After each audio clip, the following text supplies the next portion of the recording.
a este proyecto. La idea ya la hemos platicado, ¿no? Se trata de un tanto, digamos, en esta entrevista, hacer un recorrido por su trayectoria en cuanto a formación y en su contacto con la filosofía, y otro tanto hacer algunas preguntas específicas sobre el campo de la filosofía y las humanidades desde su perspectiva, ¿no? Doctor, lo que uno escribe revela las transparencias del discurso. En su caso, son visibles al menos 3 aspectos que evidencian sus intereses: la pedagogía, la política y, vinculado a esta última, la ética. En el fondo, yo creo que también en la forma, usted asume una perspectiva filosófica de análisis en lo que expresa, independientemente se trate de un tema filosófico o no. Por ejemplo, cuando habla de educación. Sobre esta idea, ¿cuál es su valoración de la filosofía? ¿Cómo se reconoce?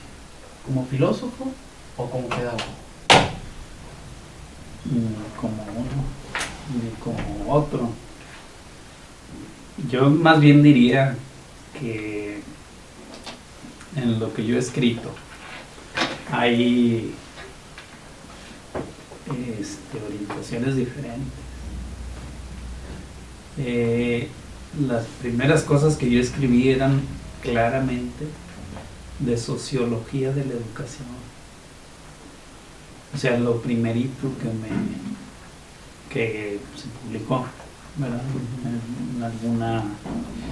En la revista de la facultad, en otras revistas de la ciudad, y en ponencias y cosas por el estilo. Luego estuvo más orientado efectivamente a la pedagogía, o sea, a la filosofía de la educación. Hay ¿cómo te diría?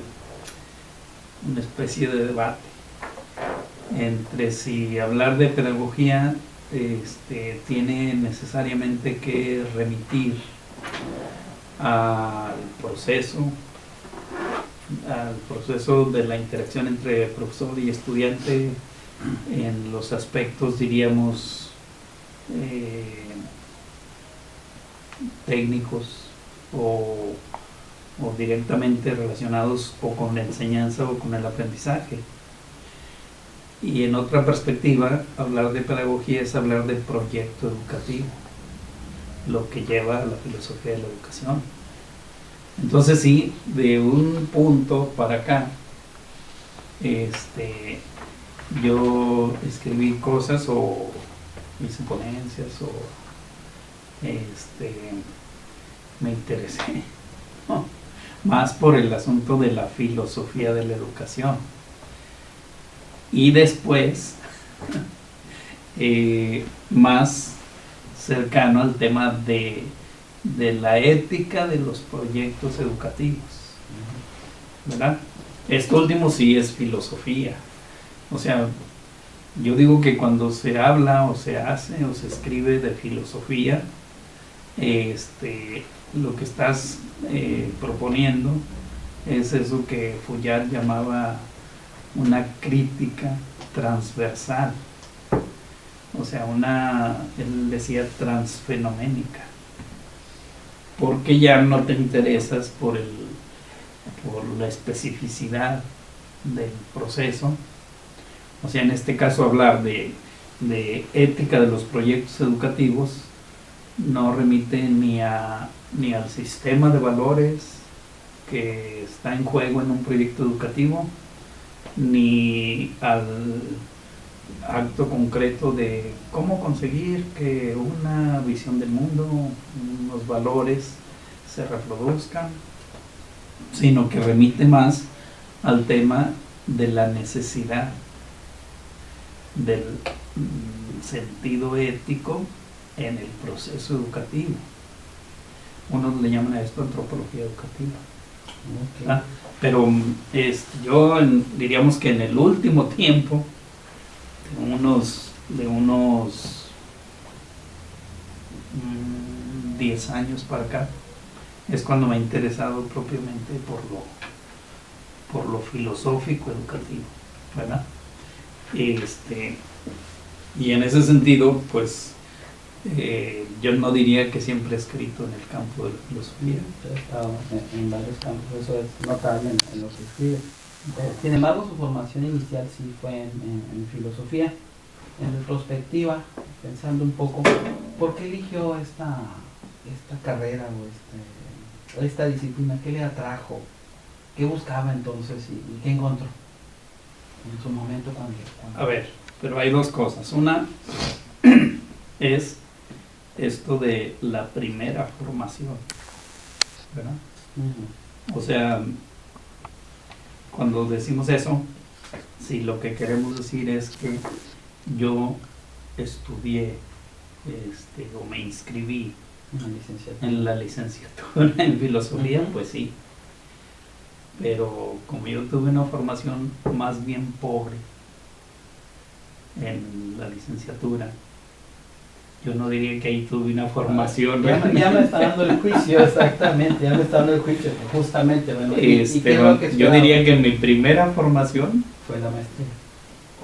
En la sociología, ¿no? Y ya por mi cuenta, y ya con otras gentes haciendo cosas, ¿verdad? Para elegir la carrera, que es la segunda cuestión, era muy sencillo de elegir. En el campo de las, digamos, de las humanidades,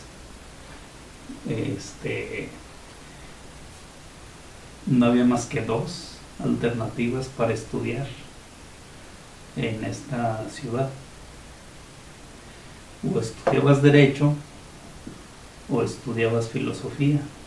No había más. Bueno, había letras, pero no era... O sea, quienes andábamos en el rollo del activismo estudiantil, solo teníamos dos opciones. Eras del PRI, en leyes. Eras de izquierda, en filosofía. Era simple el rollo. No había inclinaciones profesionales porque no había un ejercicio profesional detectable. Entonces, era militancia. Era militancia. Ahora, yo concretamente, yo elegí irme a mi casa. Terminé la prepa y decidí irme a mi casa. Aquí en Monterrey. Pero un amigo paisano tuyo llegó a mi casa y me dijo, ¿ya te inscribí en filosofía? Entonces, bueno, pues ya no hubo otra cosa más que venir, ¿verdad? ¿Y cuál era el imaginario? Bueno, entró o lo entraron a filosofía. Ajá. Y luego ¿cuál era la expectativa o no había expectativa? La expectativa de seguir haciendo militancia, seguir militando. O sea, no esperabas de la facultad, no esperabas. Y además era claro que la facultad no te iba a dar muchas cosas. No te iba a dar cosas la facultad. Si acaso te daba, porque había un ambiente en la facultad que permitía, por ejemplo, el contacto con otras gentes interesadas en las mismas cosas que tú. Por ejemplo, la literatura. En la prepa nos la pasamos leyendo literatura. Los otros cursos eran como obligaciones que había que cumplir, pero éramos un núcleo de gente que básicamente a lo que nos dedicábamos era a leer e ir al cine. En la facultad eso se podía continuar. Aquí había otras gentes. En ese tiempo aquí estaba la carrera de psicología y entre ellos, entre los psicólogos, sí había un ambiente muy, como diríamos, muy activo de acercamiento a pensadores. Había un montón de círculos de lectura, en la facultad. Te reunías con unos, te reunías con otros, leías acá, allá, casi, muy escasamente de filosofía. Casi todo lo que se leía era o literatura, o psicología, o antropología. Pero filosofía bien poquito. bien poquito. Y en ese transcurso, digamos, en este encuentro con la filosofía y con los maestros en aquel entonces en el colegio. Con los estudiantes, bueno, con los maestros. Bueno, entonces, solo había un maestro al que hubo alguien al que se acercaba uno, sí, sí, exactamente. Severo Iglesias González. Digamos que sí. Y era filósofo, es filósofo. Dejó alguna huella, digamos, en usted. No tanto en términos de líneas de pensamiento o de orientaciones para pensar esto o lo otro, porque él era, en ese tiempo era medio heideggeriano y oscuro para escribir como él solo. No sé si lo has leído. Sí, un poco. Sí. Entonces, pero era un cuate que te movía a pensar. Era un cuate que te sentaba y te hacía leer, no como profesor, afuera del salón. Te sentaba, te invitaba a leer, leímos a Nietzsche con él. Leímos con él,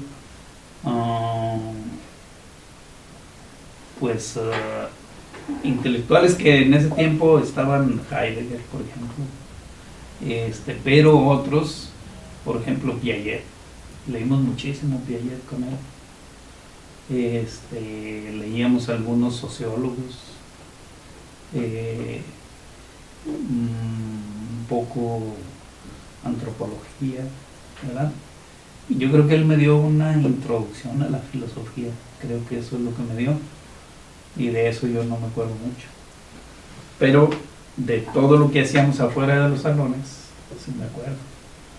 Y eran lecturas así bien importantes, Alain Badiou, por ejemplo. Gente que estaba muy en Althusser, muy, digamos así, en boga. Sí, en los 70s en la facultad de Monterrey, en el país, eran tiempos de mucha militancia política, y muchas ideas encontradas. En ese entonces, digo yo, la militancia desbordaba las ideas, o si se prefiere, la praxis definía la ideología. ¿Cómo fue esa experiencia para usted? La filosofía fue en aquel entonces, para citar a Althusser, el clásico, el arma de la revolución. Podría decirse que en alguna medida se la quería pensar así. O sea, una herramienta.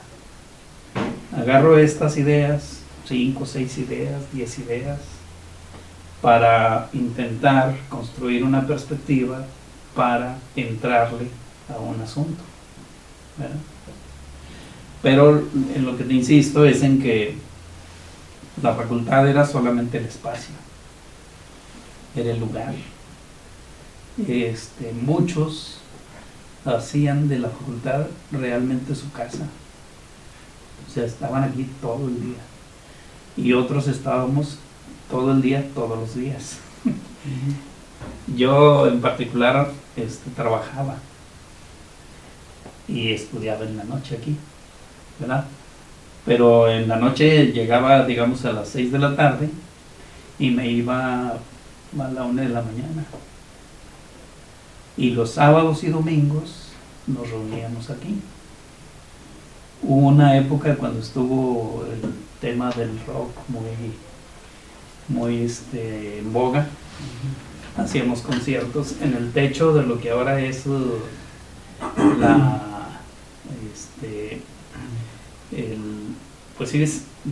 auditorio no llega hasta el extremo del edificio, ¿verdad? Hay ahí unos recintos de profesores, no sé cómo le llaman. Encima de allí, en las tardes de los domingos, ahí tocaban grupos traídos, organizados por nosotros. Bueno, yo organizaba rollos de rock desde la prepa, ¿verdad? Pero, o sea, en esa etapa de mucho rock en Monterrey,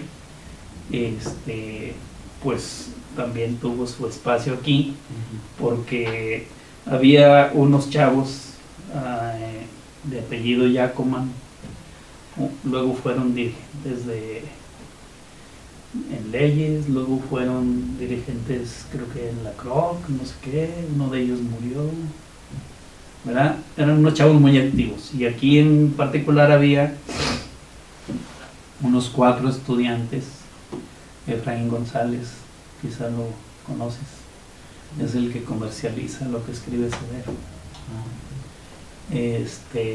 Otro chavo que se apellidaba José Luis Godínez Raya, otro chavo que se llamaba, así no me acuerdo, pero eran un grupo, ellos eran los que organizaban esto, yo andaba nomás ahí cerca de ellos, y en realidad andaba por otro lado, ¿verdad?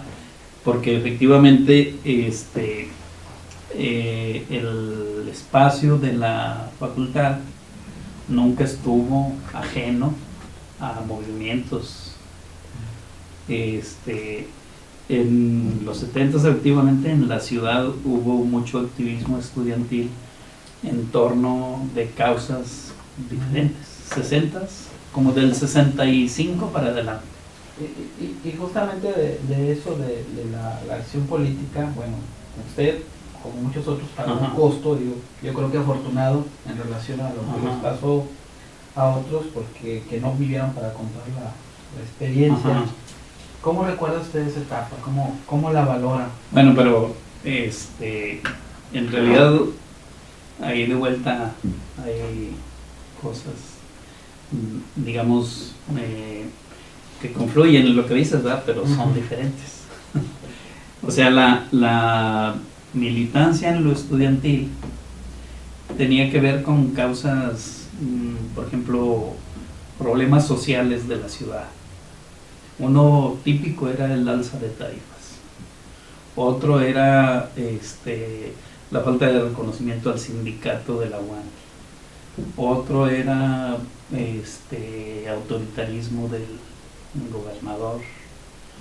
Otro eran excesos de la policía. O sea, había causas por las que te movilizabas, etc.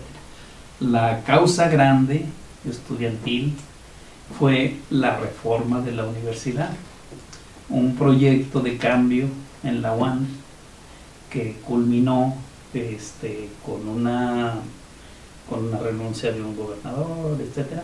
¿verdad? El asunto era un proyecto del gobierno federal por modernizar esta universidad, con una resistencia muy grande de Eduardo Elizondo, que era gobernador por el PRI. Ahora son panistas, pero antes eran priistas. Y un ingeniero, Héctor Ulises Leal Flores, encabezó este movimiento. En ese movimiento confluyeron fuerzas diferentes. Uno fue el movimiento Impugnación, encabezado por José Revueltas. Influyeron ideas venidas de Estados Unidos acerca de cómo enseñar, o sea, acerca pues de lo que hoy se llama modelo educativo, de los espacios que debería tener la formación general, de los espacios que debería tener la formación humanística, ¿verdad? Ese proyecto que fue ligado también al tema del acceso.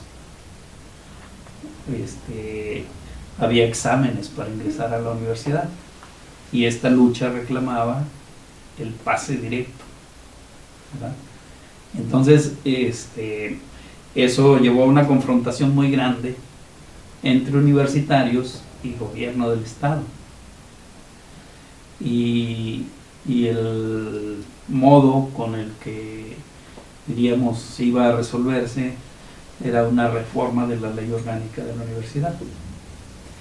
El gobierno del estado tenía un proyecto de reforma de ley orgánica, el gobierno federal otro, o sea, el movimiento unicista otro, y en ese choque pues pasó un montón de cosas, violencia en la universidad. Aquí esta facultad la custodiaban hombres armados, o sea, gente que el gobierno del estado estaba en la universidad representado por la Facultad de Mecánica y la Facultad de Medicina.